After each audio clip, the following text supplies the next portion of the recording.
Ny taranja bola lavalava fedina ny tompon-daka régional sy fédéral zay karakarain'ny commission manokana natsangan'ny fédération ihany koa dia amin'ny toy ny lalao eny amin'ny Kianjamaki Andotapenaka eny ka lalao maromaro ny tanterahan'izy ireo tamin'ity androany ity. Teo amin'ny lalao androany ary dia resin'ny GST Anambondrona ny zareo avy eny Antsalovana ho fitinina aminao anatin'ity fanadihadiana ihany koa ny vokatra rehetra nandritra ity androany ity.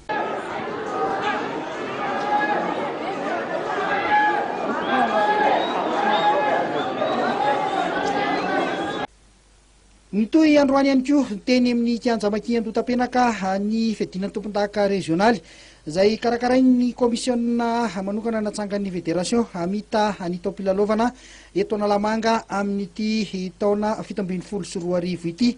Lalao maromaro araka izany no tanterahana tamin'ity androany ity. Ity aratsika amin'ny sary ity dia ny eo amin'ny fedina tompon-daka fédéraly izay nikatrohan'ny GST Anambondrona manao akanjo maitso sy ny VTM Natsalovana manao akanjo mena.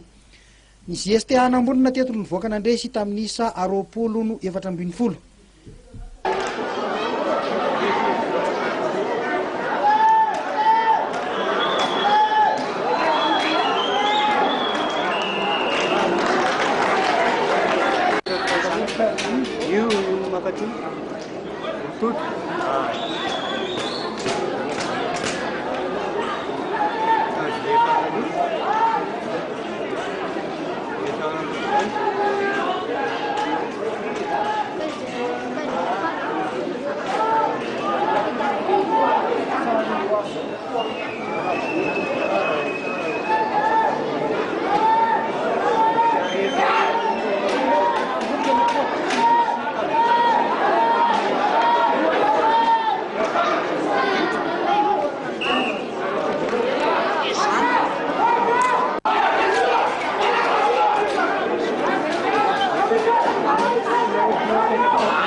Araka izany isany amin'ny solaitra be izany dia solazaina ho ny fantanja tsara ihany ny nalaon'ny rotota saingy nanatombo teo amin'ny lafin'ny tanjaka sy ny lafin'ny teknika iry zareo avetsy ambondrona tamin'ity androany ity. Vokatra teo amin'izay fedina tompon-daka fédéral zay ihany dia tsaraka tsala iry zareo Ikopa sy ny 15 avzamy avy eny Andotapenaka eny ihany rotota saraka tamin'isa 20 tamin'ity fiaonana androany ity.